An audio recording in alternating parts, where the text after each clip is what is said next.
বর্ষার দিনে যদি ওই বুনো কচু শাক, এরকম বুনো কচু শাক আর চিংড়ি মাছ দিয়ে এরকম শুকনো শুকনো যদি একদম একটা তরকারি বানানো যায়, জাস্ট দুপুরবেলাটা জমে যাবে।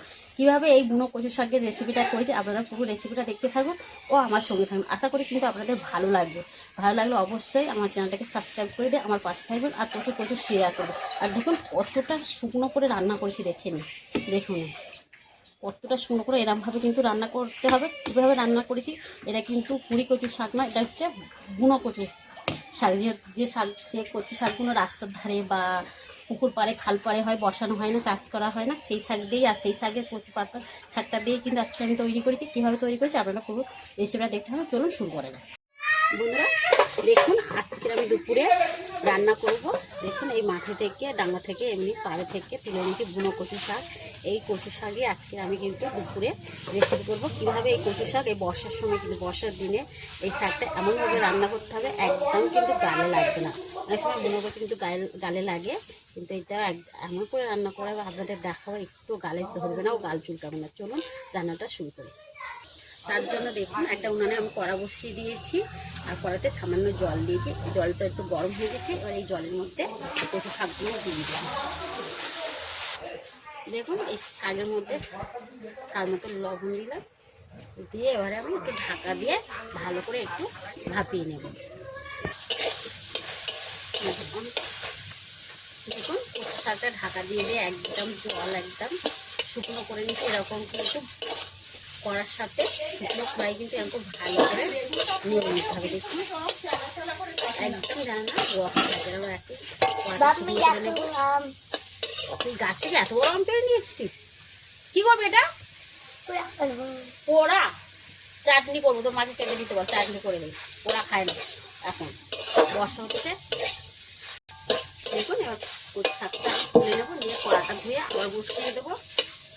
দেখুন কচু শাকটা তুলে নিয়ে আমি কড়াটা ধুয়ে বসিয়ে দিয়েছি, কড়ার মধ্যে তেল দিয়েছি। এবার এখানে দেখুন কিছুটা চিংড়ি মাছ কিনেছিলাম, এই চিংড়ি মাছটা আগে ভেজে নেব। দেখুন চিংড়ি মাছটা আমার ভাজা হয়ে গেছে, এবার আমি তুলে নেব।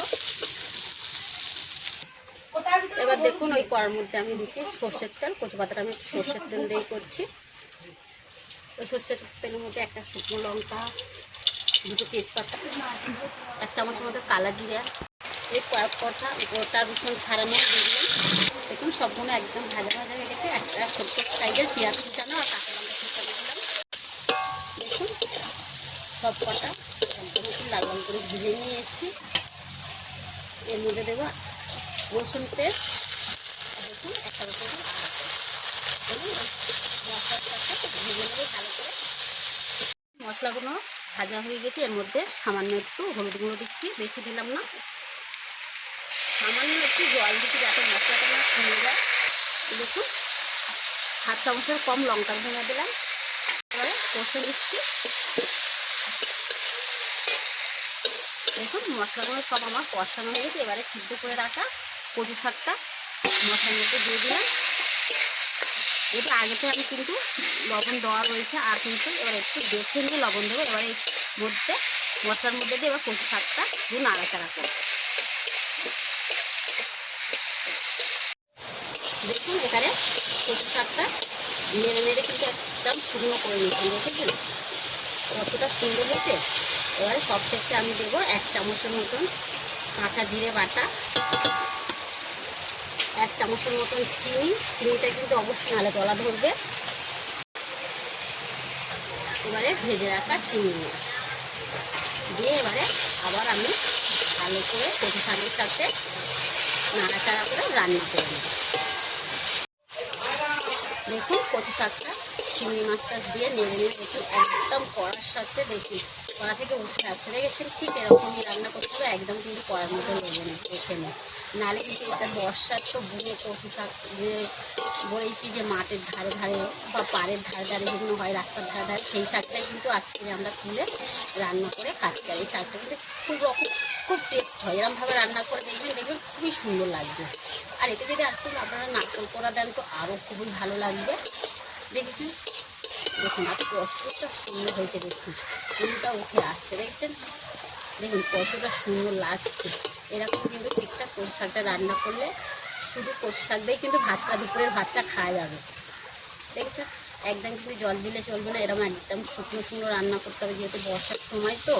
আর এই বর্ষার কচু শাক, বুনো কচু শাক গালে ধরার ভয় থাকে, কিন্তু এরকমভাবে রান্না করলে একদম কিন্তু গালে লাগবে না।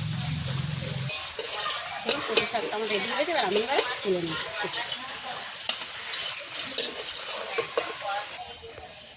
দেখুন আমার কচু শাকটা রেডি হয়ে গেছে, আর কত সুন্দর লাগছে দেখুন। আজকের এই দুপুরে কচু শাক চচ্চড়ি, আর এখানে দেখুন পুকুর থেকে ছোট্ট পোনা মাছ ধরা হয়েছে, চারা পোনা মাছ দিয়ে ঝিঙা দিয়ে আলু দিয়ে নদনা ডাঁটা দিয়ে হালকা করে একদম ঝোল পাতলা। আর তার সাথে দেখুন এই ঢ্যাঁড়স সর্ষে আর মাছের ওই মাছেরই ডিম হয়েছিল, আমি একটু মাখা মাখা ঝাল, এটা ঝাল করে মাখা মাখা না, একদমই শুকনো একটু ঢ্যাঁড়সে সর্ষে ঝাল করেছি। তাহলে আজকে আমার এই কচু শাকের রেসিপিটা কেমন হয়েছে অবশ্যই আপনারা কিন্তু কমেন্ট করবেন, আর বন্ধুদের সাথে কিন্তু প্রচুর প্রচুর শেয়ার করে দেবেন। তাহলে আজকের এই অবধি, আবার দেখা হবে নতুন রেসিপি নিয়ে। ভালো থাকবেন, সুস্থ থাকবেন, নমস্কার।